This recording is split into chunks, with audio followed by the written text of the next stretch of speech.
Hey everybody, it's Jay, and I'm going to start this video off by saying a thing that a lot of YouTube people say that I always think is a little bit unnecessary because typically I can't even tell the difference anyway, but I've been sick for about a week. I'm going to sound slightly more nasally and a little bit more out of breath than I normally do, but this is going to be a very quick show and tell type video of my last KHHI or Kukuri House order. I didn't do an unboxing on these because I bought these purely for decoration. That is not to say that they can't be practical.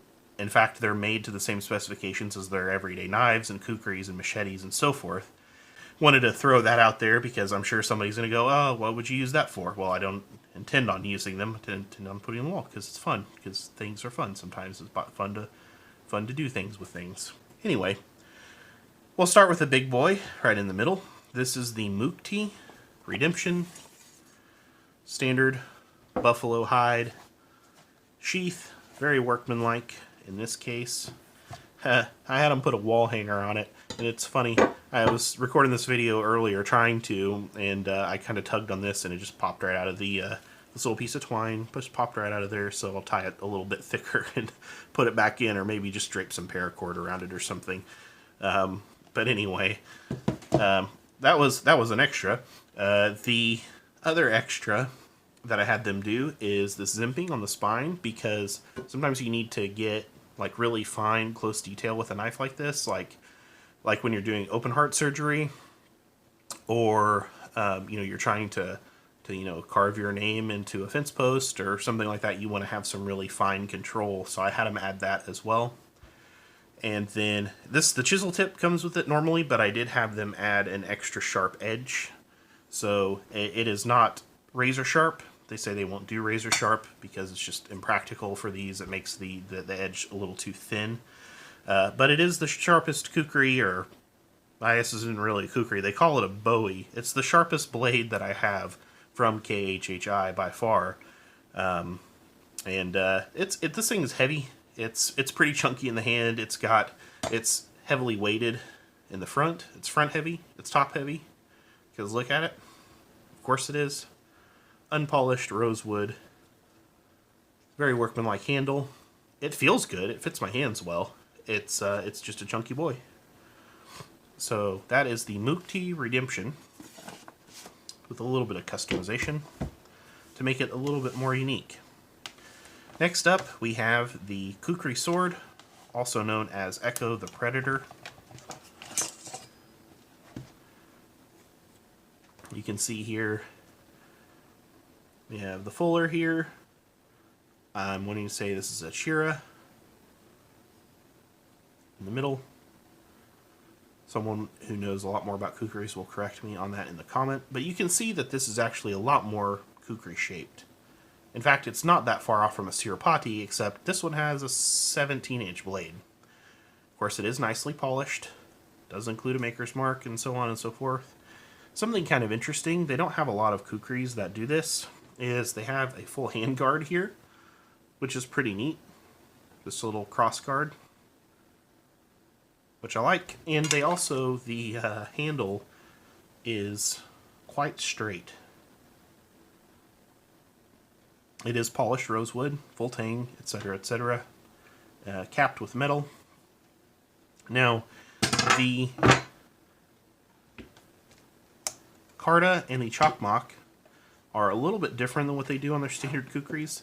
The Chakmak appears to be a metal file that they have cut down into the shape of a Chakmak. The Chakmak being the tool, a sharpening tool. It's usually just made of whatever steel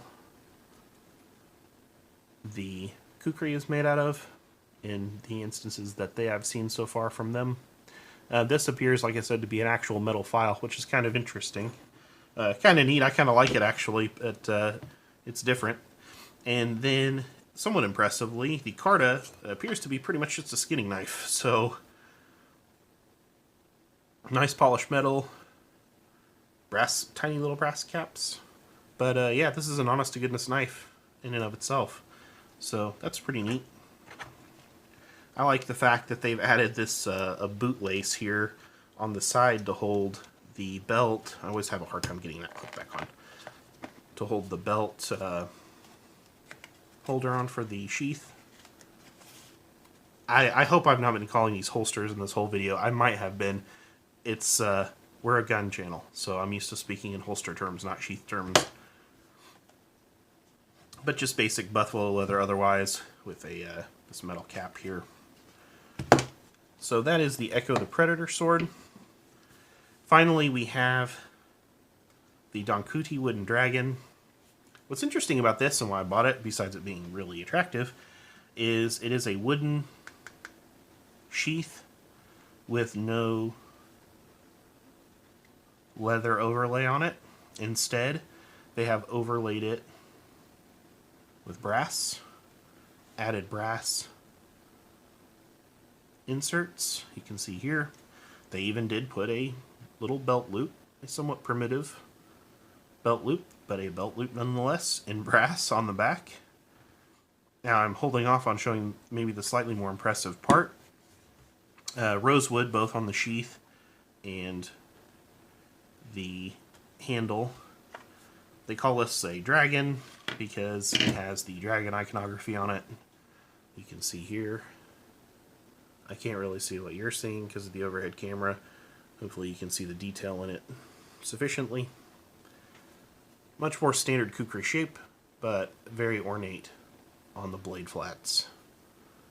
The fuller on this one even has little brass inlays.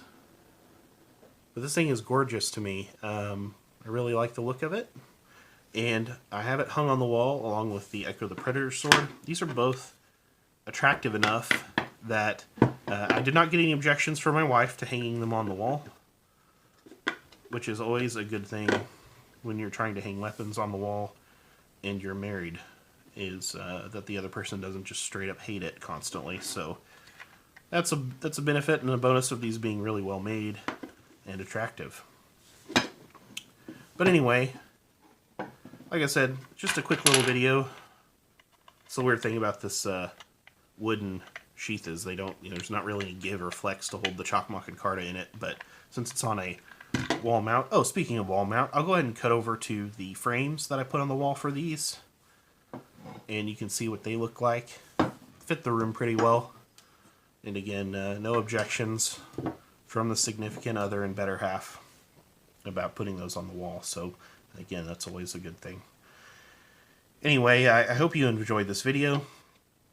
I'm sure I sound horrible. Like, I probably sound like, I keep thinking I sound like one of those, like those waitresses at the diner where, like she sounds like she's been smoking 12 packs a day since she was 7, but she says things like darling and sweetie and stuff like that, and then that makes you feel good while she's serving you pancakes. Maybe not. Maybe I've got a little ways to go there. Anyway, this is Jay. Hope you enjoyed the video. Please click like if you did. Be sure to subscribe to us and go check out our backlog. We have some other knife videos. We're mostly a gun channel though, guys, really. And go check out the link to our Patreon page if you're interested in helping support us get out to the range a little bit more often, and so on and so forth. Not really for the knives. We're not going out to the range with the knives. I guess we could. Maybe that's the next thing we do. Anyway, I will see you guys a little bit later on.